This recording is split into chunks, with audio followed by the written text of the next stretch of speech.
Nintendo, since the dawn of humankind, has been known as a kids company. They've always tried to keep themselves family-friendly, while other companies were putting Call of Duty and other mature games on their consoles. They are very strict about what and what not could be published by them and what was put on their consoles. Anything close to M-rated would probably not be published, unless we're talking about Zombie U or something like that. And so, after the GameCube and N64, Nintendo sales had been taking a sharp decline. The whole cliche that they fell into of the family-friendly console manufacturer had only been rivaled by Sega, even if they had been pretty racy at times. And making graphic-heavy and revolutionary consoles didn't help their games like Super Mario Sunshine get widespread success. And then, they decided they didn't want to do the whole epic gamer graphics and instead focus on casual gamers and family. With that, the Wii was born, instantly becoming a smash hit. It flew off the store shelves, sending ripples through the gaming world. It outsold both the Xbox 360 and PlayStation, who had been riding high up until the launch of the PlayStation 3, which was probably their worst-selling console to date. But then, Nintendo thought, why not change the name of our new console from Project Cafe, a pretty cool name, to the Wii U? And so, this garbagely named console was released. At first, it could have been a high-selling console, revolutionary two-screen technology, one on the TV and one on the gamepad. It could also be used as a TV remote, which I thought was a pretty cool feature. They messed up on the marketing though, not clarifying that it was a new console, but instead branding it just like the Wii. This completely tanked their sales. At first, it seemed just like the Wii, with much worse marketing though. Non-Nintendo fans thought it was just an add-on. And to market the console better and show off the internet capabilities of this console, they attempted to make a social media platform called Miiverse. And on the 18th of November 2012, launching not too far after the Wii U itself, Miiverse was released onto the Wii U.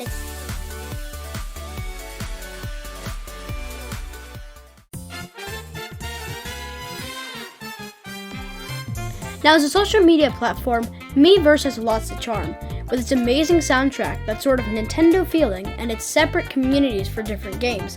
It also had a very minimalist style that felt better than other clunky UIs that Nintendo had in other consoles or programs like the 3DS or Wii. You could also tell that Nintendo poured their heart and soul into the sort of rip-off of Twitter. With no ads or anything that could help make money, it was easy to see that they made this for the console itself and to make Nintendo fans and hardcore fans alike happy. It was a great platform that showed how great a console the Wii U was. With such love and care poured into a platform, you'd think that everything would be fine and dandy forever, right? And at first, it was used in a family-friendly way. Young kids and just having fun using Miiverse to talk about their favorite games in a more direct spotlight. Had a small growing community and was great for multiple reasons, such as up on the Wara Wara Plaza, which would show up when the Wii U is booted up. And it helped people share their favorite characters or features in games that others enjoyed too. This was helping, and for a very brief moment, it seemed like they had scored again. All they could wait for was for the money to roll in. But there's one problem: the administration.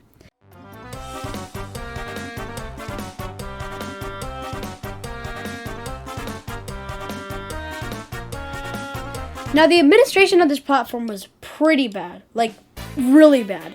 They would delete people's posts and even permaban them for no reason, but they would let the Bikini Day posts and Miiverse After Dark movement stay on the platform for hours, letting little Timmy, who just wanted to show his mom the cool little social media platform that Nintendo made, get grounded for the rest of his life. Now, this issue would spread beyond small communities. It would spawn outrages within the community, and eventually would lead to one of the main issues with Miiverse.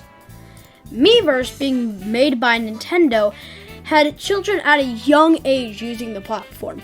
So instead of being like places like Twitter, where you had to be 13 to use it, there was no minimum age. So that led to some incredible but also horrible posts being made, showing everything that was wrong with the world to children at a young age. And this is where some memes like, "Why can't Metroid crawl?" spawned. Before trolls invaded Miiverse moderators didn't have to worry that much about anything. But then glitches were found in the system, being able to post any image you want from your computer. So This led to some incredible things like Cory in the House or the infamous Mario taking a piss being posted onto Miiverse. And in over 100 communities, this wasn't all that prevalent, and everything was just cool drawings or actual questions about the game itself. Unless we're talking about YouTube or Hulu, in which they had cesspools of people making the worst posts known to man, such as role-playing or furry drawings. So Miiverse seemed blissful, but soon enough, Smash 4 was announced, and while this doesn't seem like it means anything substantial, it had a lot to do with the story and shutdown of Miiverse. Now, when Smash 4 was announced, Nintendo made the Super Smash Bros. Series community. Nintendo thought it would generate some excitement for Super Smash Bros. For Wii U and 3DS. They would make a community where people could post their ideas of what characters would be put into the new games. But obviously, this is not what the platform was used for. The community quickly gained notoriety for being one of the most off-topic boards on the platform, with memes, glitches, and even wars happening between users. People get into arguments over why Nintendo sucks for adding Wii Fit Trainer and not Goku, and eventually, most of the Miiverse had just become obsolete, and Super Smash Bros. Community became the hub of Miiverse practically, almost like the front page of the platform, and with so much garbage being pumped into the platform, creating some absolute garbage that Nintendo had to deal with. This is the same place where things like Miiverse After Dark or Bikini Day started. Both were contests of who could draw the best PORN and get away with it. These posts would stay up for hours, and even some being uncensored. They would have to use safe words like black pickles to keep their posts up containing the rules. Made Monday was also another trend like this, and I probably don't even have to explain it to you. This stuff was widespread and became a huge trend. People such as Phantasma participated in these events and would use them to show their furry art. Some people on the platform would become so famous that they would become infamous in the communities like Smash Bros. Community. But then, eventually, Smash 4 was released, and the Smash community was rebranded, leaving all the people who stayed for the chaos of the original without anywhere to shitpost. I'm going to quickly steal from the RPG monger and call them the Smash Nomads. So these Smash Nomads would live in multiple communities at a time for a while, but most settled in the small, quiet community of the Legend of Zelda community, aka one of the biggest communities on Miiverse at the time. When the Nomads invaded, a war struck out. Some might call it a Great War. It lasted a long time. More like half a week though. So it was just a bunch of people reporting each other. Though the Smash Nomads fought hard, the Legend of Zelda fans were too strong, and they took them down, leaving the Nomads without a home again. They would try to settle down in the Wii Fit community, but then the great redesign of 2015 happened, giving the Miiverse page a new look but also new moderation, with 2 features that killed off most trolls, and made it one of the most hated updates Miiverse ever made. The limitation of only 30 posts a day per user, and the worst one possible, making it so you had to have the app open in the background to post on any community, making it impossible for the Nomads to use most communities, as they barely owned any games on Wii U. This, along with an update that would remove the ability to use alternate accounts after your main was banned, led Nomads and role players to feel betrayed. Most of the people using Miiverse like it was Twitter for kids would leave, but Nintendo finally had the Miiverse they wanted, and that seemed good enough for them. But this didn't stop the Nomads, and eventually they found their new home. The Super Luigi U community was a blossoming and normal community, just like the Legend of Zelda's community was before the Nomads. And history would repeat itself, but this time, there was a stronger army of incels, and they would invade the Super Luigi U community like it was nothing. This would lead to a year of insanity and battling, and eventually leading to the subsection of the Meme-pocalypse of 2016. This was a group of events that culminated into one huge, part of history in Miiverse. From hackings of official communities to Google Plus groups being led by multiple people across the world, and one of them even being busted for pedophilia, this entire section of Miiverse history is complete mayhem. At first, peace was kept in the Luigi U community, but when some Nomads started to invade, the community devolved into chaos. Spammers, alternate accounts, NSFW artwork, and roleplays, the community was screwed, and then the Meme-pocalypse began. In the early morning of Miiverse, December 5th, 2016, the infamous hacker and troll by the name of PF2M was looking through some official Nintendo developer portal documents when he discovered an API command that could change and affect various official Nintendo communities, just like the Super Luigi U community that was being invaded at the time. He did some more digging and found /official_communities, which was a fairly simple API that allowed PF2M to change and mess with official communities on Miiverse. He decided he would try it on the Super Luigi U community, and at first, since he couldn't find the documentation of English/title API, it seemed to not affect anything. But then users told him he'd accidentally changed the picture to the Wii Sports Club community banner. He tried to change it back and quickly notified Nintendo after his failed attempt, and it was quickly changed back. He did it a couple more times, changing it to Robbie Rotten or screenshots from Pikmin 3 for effect. But it caused a lockdown on the community, and the Nomads then moved to the Panama Club community after being notified by PF2M.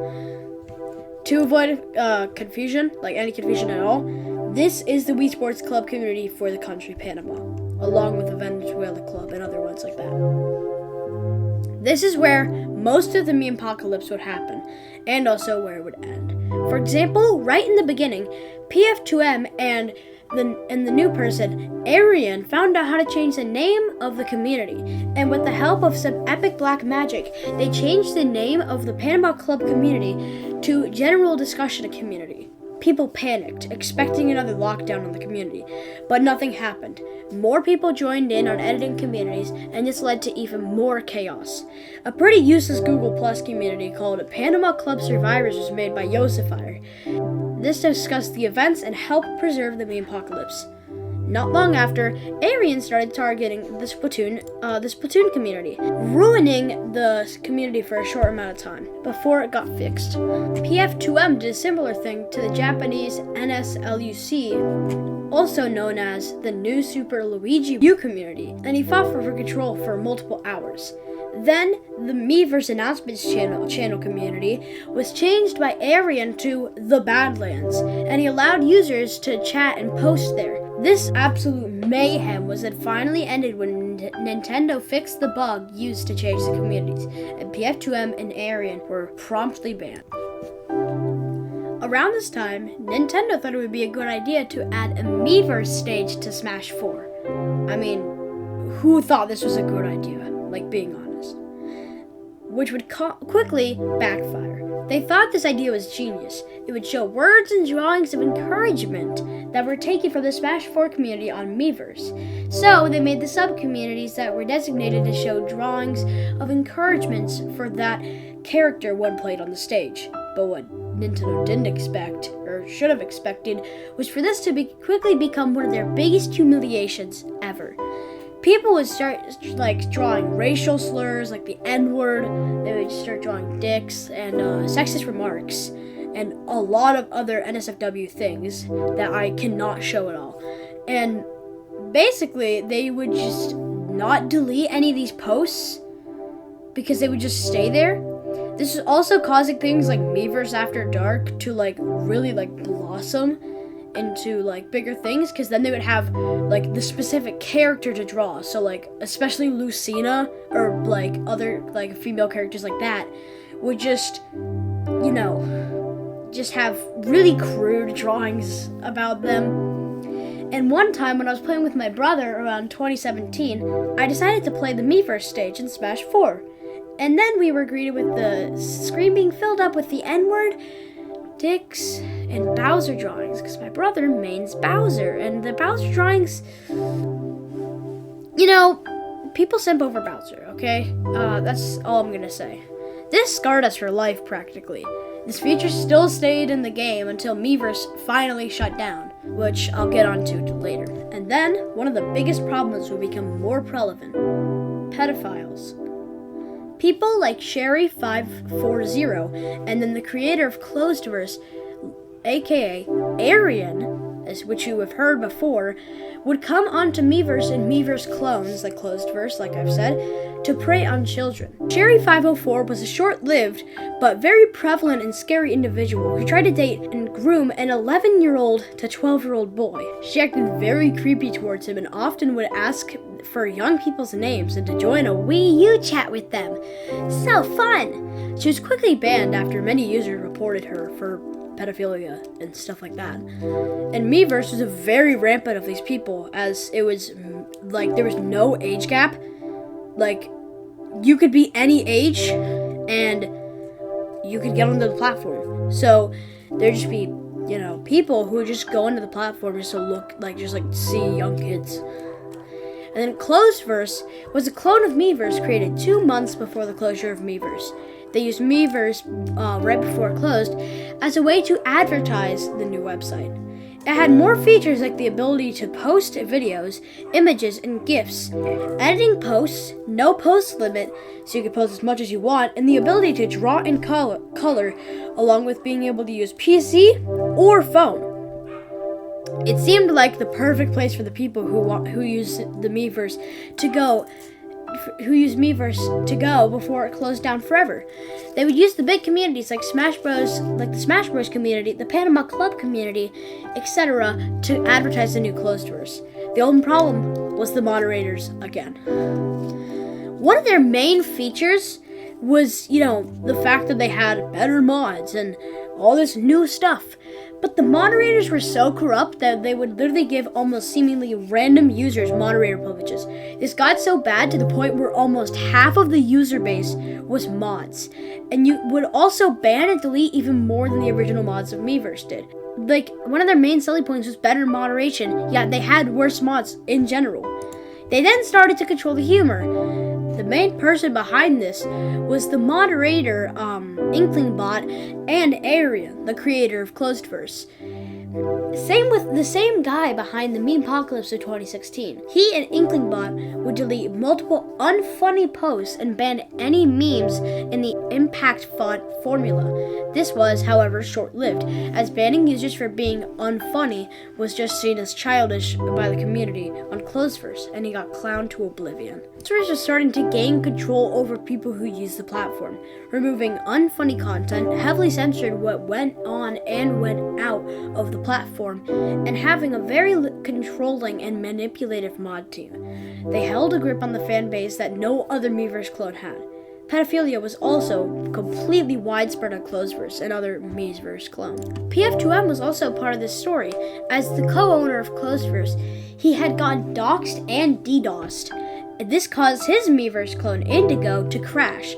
But even after that, with all the drama happening on Closedverse, all the fans went to Oasis and other places, which caused the amount of Closedverse users to go down around that time. Closedverse is starting to lose control on the people that use the platform, and what was once a huge controlled community was now a small, crazy, out-of-control mess. And then, the creator of Closedverse, who was again Arian, was then outed as a major pedophile. He was talking to and dating multiple minors, like one which was 13, one that was 14, and one that was as young as 11 years old. He was both a player and a pedophile. It also got revealed that he went onto the dark web and downloaded over 17 gigabytes of, cheese pizza. Soon enough, he would be removed from the Closedverse team. He left a message along with InklingBot telling people how they ruined his life and how that it was all his fault, along with the message closing after Miiverse got closed down. The platform slowly faded into obscurity in 2019. Turns out the police seized his computer. Like, the FBI came to his house and seized his computer and shut down the, Closedverse domain. It's an insane story, and hopefully I can make a video on him. Miiverse was in absolute chaos before its downfall on November 7th, 2017. During its shutdown, no rules were being enforced, leading to everything falling apart, with dick drawings and Miiverse After Dark was happening in the afternoon now, racial slurs and incredibly insensitive jokes were being thrown around, along with jokes about Hitler.